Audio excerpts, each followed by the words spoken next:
Movie වලට ආස කරන කොල්ලෝ කෙල්ලෝ හැමෝම අදත් මගේ channel එකට සාදරයෙන් පිළිගන්නවා. අද මම ඔයාලව එක්ක යන්නේ 2025 රිලීස් වුණු මලයාලම් ත්‍රිලර් මූවි එකක් වන කාලාත්‍රි මූවි එක බලන්න. අලුත බැඳපු ජෝඩුවක් විනෝද චාරිකාවක් යන්න ගිහින් ඔවුන්ට මුහුණ දෙන්න වෙන කරදර ගැන මේ මූවි එක පුරාවටම තියෙන්නේ.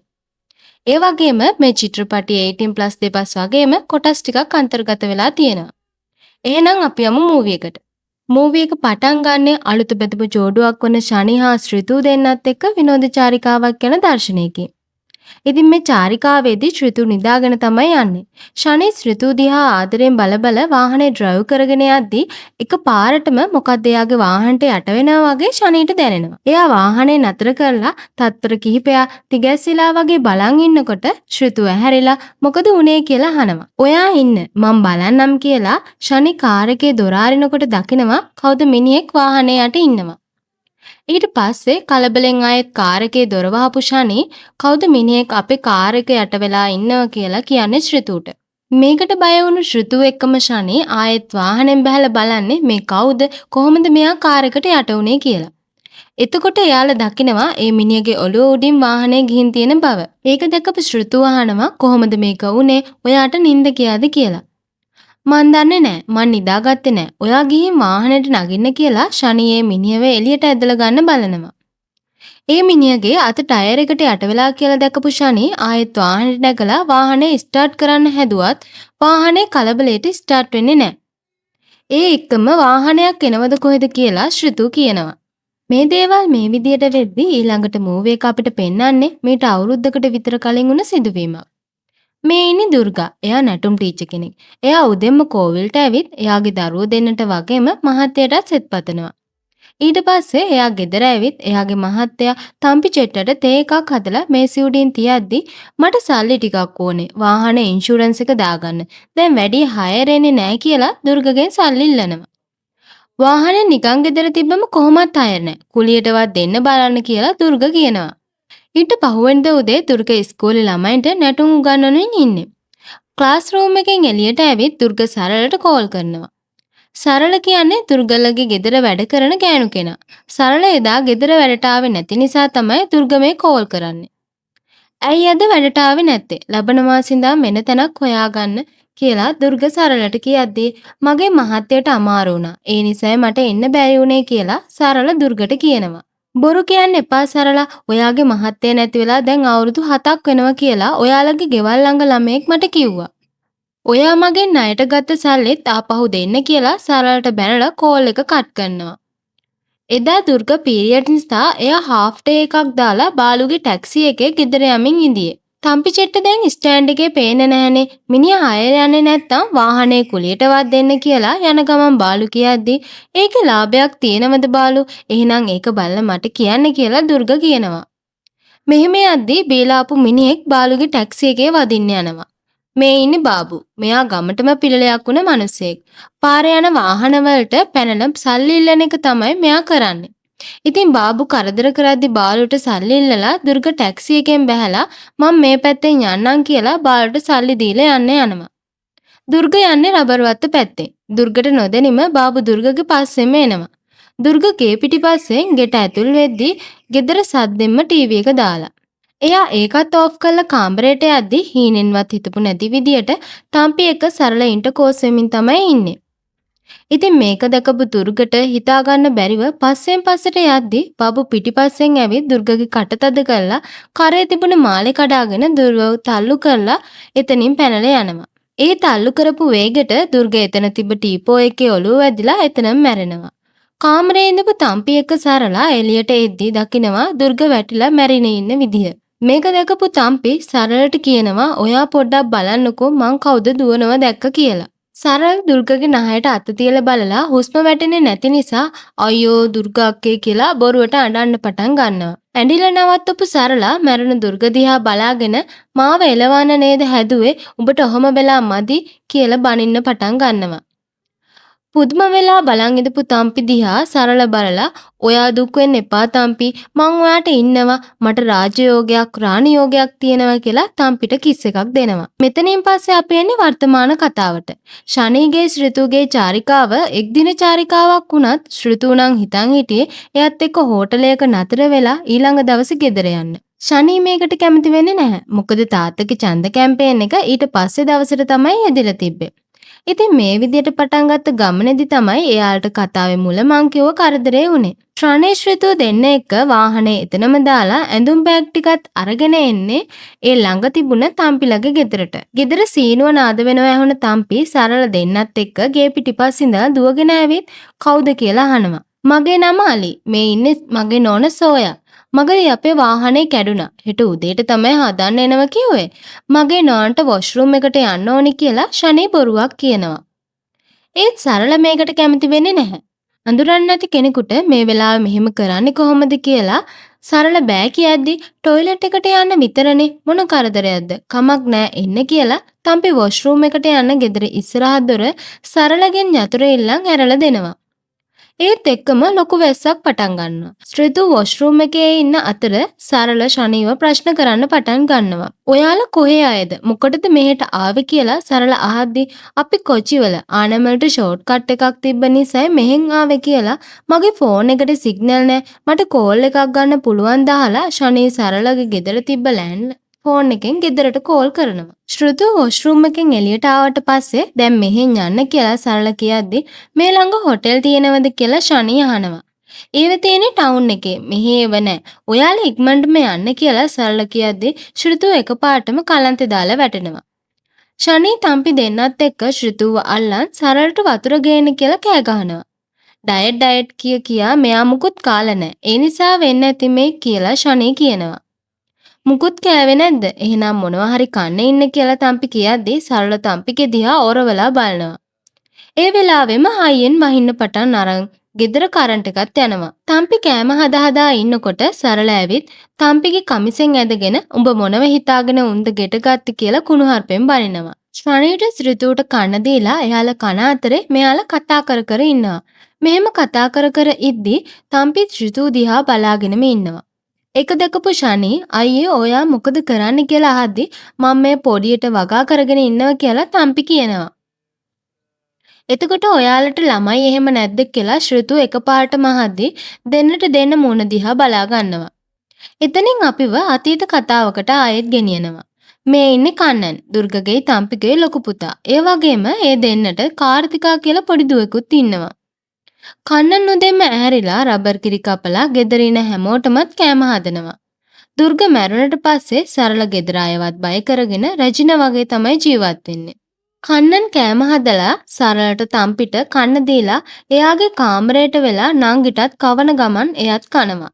මට නම් දැන් ගෙදර ඉන්න කම්මැලි අයියේ අපි කවද්ද ඉස්කෝලේ යන්නේ මට යාළුවා හම්බ වෙන්න ඕනි පුංචි කාතු කියද්දි ඉන්නකෝ නංගි නැන්දගෙන් අහලා අපි හවසට සෙල්ලම් කරන්න යමු කන්නන් කියනවා. නංගි එක්ක හවසට සෙල්ලම් කරන්න යන්න හිතන් කන්නන් ගෙදර දූවිලි පිහදාලා සරලගේ තම්පිගේ රෙදි සෝදනවා. ඔක්කොම වැඩ කරලා කන්නන් නැවිත් තාත්තේ අපි සෙල්ලම් කරන්න යන්නද කියලා තම්පිගෙන් අහද්දි තම්පි එක සැරේටම සරල දිහා බලනවා. රෙදි සෝදලද තියෙන්නේ දවල්ට කන්න උයලද තියෙන්නේ සරල කන්නන්ගෙන් අහනවා. ඊයේ හදපු බත් තියෙනවා එළවලු නැන්ද හදාගන්න. කන්නන් කිව්වා විතරයි සරල කෑ ගහගෙන නැගිටලා එයාගේ කකුලේ ඉඳපු කඩියෙක්ව කේන්තියෙන් මරනවා. ඒකට කන්නන් වගේම කාතුත් බය වෙනවා. කන්නන් ගිහින් ආයෙත් දවල්ට උයන්න පටන් ගද්දි පුංචි කාතු එයාගේ අම්මගේ ගෙජ්ජිත් බදාගෙන අම්මා ඉන්නකොට එයාට ආදරෙන් සලකපු විදිය ආදරෙන් කෑම කවලා ඉස්කෝලේ යවපු හැටි මතක් කර අඬනවා. ඊට පස්සේ දවසේ දිනේෂ් කියලා බැංකුවේ සර් කෙනෙක් සරලට කෝල් කරලා ඔයාගේ ණය ආපසු හැරවීම අනුමත කරලා තියෙන්නේ කියලා ඉතිරි දේවල් ගෙදර ඇවිත් කර්තා කරන්නම් කියලා කෝල් එක කට් කරනවා. මේ හේතුව නිසා කන්නන්ටයි කාතුටයි සරල එදා සෙල්ලම් කරන්න යන්න දෙනවා. දිනේෂ් සර් ගෙදර ඇවිත් මම මේ වැඩේ හරිම අමාරුවෙන් කරේ දුර්ග නැති වුණාට පස්සේ තම්පිට දරුවන්ට අසනීපයි කියලා මේක හදාගත්තේ. මන් දෙයක් බලාපොරොත්තුෙන් තමයි මේව කරේ කියලා කියනවා. සර්ට අපි පොරොන්දු වුණ විදියට සර්ගේ සල්ලි ණය ආපහු ලැබුණට පස්සේ අපි දෙන්නම් කියලා සරල කියද්දි සල්ලි නෙමේ සරලා ඊට වඩා දෙයක් මට ඔයාට දෙන්න පුළුවන් කියලා දිනේෂ් කියනවා. තම්පිට හිතාගන්න බැරි වුණාට මේ මිනිස්සේ ඉල්ලන්නේ මොනවද කියලා සරලට නම් හොඳට තේරුණා. සරල එතනින් තම්පිව කතා කරන් කුස්සියට ගිහින් බෑග් එකක් අතට දීලා කඩේ ගිහින් බඩු අරන් එන්න කියනවා. තම්පිට මේ ගැන සැක හිතුණත් මුකුත් නොකියාම යද්දි සරල ඇවිත් ගෙදර දොර වහ ගන්නවා. තම්පි කඩේ යන්නේ නැතුව ජනේලෙන් ඇවිත් මේ දෙන්න කරන දේවල් බලාගෙන ඉන්නවා. සරල හවස එයාගේ දෙවියන් ඇඳලා තම්පි එක්ක ඉන්නකොට කන්නන් නංගි එක්ක ඇවිත් තාත්තේ අපිට ඉස්කෝලේ යන්න ඕනි කියනවා. මෙහෙ ඉස්කෝලේ ඕනි නෑ. අපි මෙහෙන් යනවා. එහෙ ගියාම මේ පැත්තේ තියෙන රජයේ ඉස්කෝලේකට යවන්නම් කියලා සරල කියද්දි අපි මෙහෙන් යන්නේ නෑ. මේ අපේ අම්මගේ ගෙදර. අපි යන්නේ නෑ කියලා කන්නන් සද්දෙන් කියනවා. සරලට හොඳටම කේන්ති යනවා. සරල කන්නන්ට ගහන හදද්දි කාතු අයියා එක්කන් කාමරේට යද්දි කන්නන් ආයෙත් ඇල්ලා මේ අපේ අම්මගේ ගෙදර. අපි යන්නේ නෑ කියද්දි යකෙක් ආවේශ වෙලා වගේ කන්නන්ට බෙල්ලෙන් අල්ලන් ගහන්න පටන් ගන්නවා. මේ රණ්ඩුව තවත් බලන් ඉන්න බැරිව සරලව අල්ලගෙන කන්නන්ට යන්න ඉඩ දීලා උදේ උණ දෙයට තම්පි බනින්න පටන් ගන්නවා. එදා රෑම කන්නන්ට වගේම කාතුට අහන් ඉන්න වෙන්නේ යාළගේ රණ්ඩුව. මේ වෙච්ච දේවල් එක දෙන්නත් එක්ක ඇඳට වෙලා කතා කර කර ඉන්නවා. සරලට ඕනි ගේ විකුණලා දාලා ටවුන් එකෙන් ගෙයක් ගන්න. ඒකට ඕනි කරන ලියකියවිලි දිනෙස්ස ලෑස්ති කරලා තියෙන්නේ කියලාත් සරල කියනවා. සරලට තම්පි එක්ක තනියම ජීවත් වෙන්න ඕනි කියද්දි තම්පිගේ ළමයින්ට මොකද කරන්න කියලා තම්පි අහනවා. ළමයි එයාලගේ අම්මට හරි ආදරෙයිනේ. අපි ළමයින්ගේ අම්මා ගාවට ළමයින්වත් යවමු. එයාලට සතුටු හිතෙයි කියලා සරල කියද්දි තම්පිගේ සුඩ ගිහින් තම්සිට පිස්සුද ගෑණියේ මොනවද මේ කියවන්නේ කියලා අහනවා. ඔයා මුකුත් කරන්න ඕනි නෑ. මං හැමදේම කරන්නම්. ඔයා මං එක ඉන්නකෝ ඒ ඇති කියලා සරල තම්පිට තුරුල් වෙනවා. ඊළඟ දවසේ උදේ කන්නන් කෑම හදන ගමන් තමයි ඉන්නේ. කන්නන්ට කැරට් කපද්දි මතක් වෙනවා සරල යාට බැනපු විදිය. ඒ තරහින් අතේ තිබුණ පීයෙන් කැරට් අලේට කොට කොටා ඉදී තම්පි ඇවිත් අපි ටවුන් එකට යනවා. එද්දි රෑවේ මං ඔයාලා ආසම කෑමක් අරන් එන්නම් කියලා යනවා. එදා ගෙදර කවුරුත් නැති නිසා අයියා නංගි දෙන්න ගොඩාක් සතුටින් ඉඳියා. හවස සරල ඇවිත් කන්නන්ගේ කාතුගේ දොරට තට්ටු කළා හරිම ආදරෙන් කන්න කියලා කෑම පිඟානක් දෙනවා. කන්නන් දොරත් වහලා කාතුවත් ඇහැරවන කෑම එක කන්න. ඒ අතරේ තම්පි සරල එක සාලෙට වෙලා ඉන්නවා. සරලගේ කලින් මිනිහා ඇත්තටම ලෙඩ වෙලාද මැරුණේ කියලා තම්පි අහනවා. එතකොටම කන්නන් වගේම කාතු කාමරේ ඉඳන් කෑ ගහනවා එයාලගේ බඩ රිදෙනවා එයාලට අමාරුයි කියලා. ළමයි කෑ ගහද්දි තම්පි ගොඩාක් දුක් වුණා. ඒ අතරේ සරල ගොඩාක් සතුටින් ඉපිලෙන ගත්. සරල හරිම සතුටින් ගිහින් කාමරේ දොර ඇරෙද්දි කන්නන් වගේම කාතු දෙන්නත් එක්ක බිම වැටිලා ඉඳියා. ළමයි මැරුණ කියාගෙනම අපි ආයෙත් වර්තමාන කතාවට එනවා. සරලගේ කතාව වෙනස් කරන්න ඕනේ නිසා වැස්ස අඩු වුණා නම් අපිට යන්න තිබ්බ කියලා ශ්‍රිතු කියනවා. ඉතින් මෙදා වැස්ස අඩුනේ නැති නිසා එයාලට නතර වෙන කාමරයක් ලෑස්ති කරලා දෙනවා. සරල එයාලට කාමරේ ලෑස්ති කරලා දීලා ළමයි ඉන්න කාමරේ දොර ඇරලා බලනවා. එතකොට කන්නන් කාතු ඒ විදියටම ඉන්නවා. ගේ ඇතුලේ සද්ද නතර වුණාම එයාලගේ අනතුර ගැන කතා කරන්න පටන් ගන්නවා. තාත්තගේ යාළුවෙක් වාහනේ පැද්ද කියලා පොලිසියට බාර වෙයි. එයා තාත්තගේ යාළුවෙක්. සජි අයියා උදේට අපිව ගන්න එයි කියලා ශනේ ශ්‍රිතුට කියනවා. ශ්‍රිතුට සරල ගැන සැක හිතිලා ඒ ගැනත් ශනී එක්ක කතා කරනවා. ඒ අතරේ සරලා තම්පි එක්ක මේ අමුත්තු ගැනත් කතා කරනවා. ඒ වගේම වහින්න කලින් ළමයින්ව බල දාන්න ඕනි කියලා සරල තම්පිට කියනවා. එදා හොඳටම රෑ වෙලා. මට නම් ඒ ගෑණි අපි ආපු වෙලාවෙ ඉඳලම හැසිරෙන විදිය ඇල්ලුවේ නෑ. මෙතන මොකක්දෝ අවුලක් තියෙනවා. ශ්‍රිතු ශනී එක කියද්දි එයාලගේ තැන ඉඳන් එයාලට බනින්න ඕනි නෑ කියන ගම ජනේලේ අරිද්දි ශනී දකිනවා සරල තම්පි එක රබර් වත්තේ වලක් හරනවා. මේ වෙනදේ ශ්‍රිතුටත් කතා කරලා පෙන්නනවා. මේක දැකපු ශ්‍රිතු කලබල වෙලා මෙහෙන් යමු කියලා බඩුත් අරගෙන ශනී එක්ක යන්න දොර අරිද්දි එළියෙන් දොර ලොක් කරලා කියලා එයාලට තේරෙනවා. එයාලා දොර අරින්න හදද්දි එළියෙන් කවුද ඇවිත් දොර අරින්න හදනවා කියලා තේරුණ නිසා ඒ දෙන්නම බය වෙලා ටිකක් පස්සට යනවා. ඒ එක්කම අපි ඊට කලින් දවසේ වෙච්ච හරිම දුක හිතෙන සිදුවීමකට මූවි එක අරන් යනවා. සරල කන්නන්ට කෑම එක ගෙනත් දීලා දොර එරියෙන් ලොක් කරනවා. කන්නන්ට වතුර ගන්න ඕනි වෙලා දොර අරින්න බැරිව සරලට කතා කරලා දොර ඇරව ගත්තත් කන්නන්ට ඒ ගැන සැක හිතෙනවා. කන්නන් කුස්සියෙන් වතුර පුරවගෙන එද්දි එයා දකිනවා කුස්සියේ තියෙන කෘමිනාශක පැකට් එකක්. මේ නිසා එයාට දැනෙනවා සරලලා එයාලව මරන්න තමයි අද අමුතු විදිය ආදරයක් පෙන්වන්නේ කියලා. වතුර පුරවගෙන කාමරේට දුවන් ආපු කන්නන් කාතු කෑවද කියලා තමයි අහන්නේ. පුංචි කාතු එයාගේ අයියා එනකන් කන්නේ නැතුව බලන් ඉඳලා.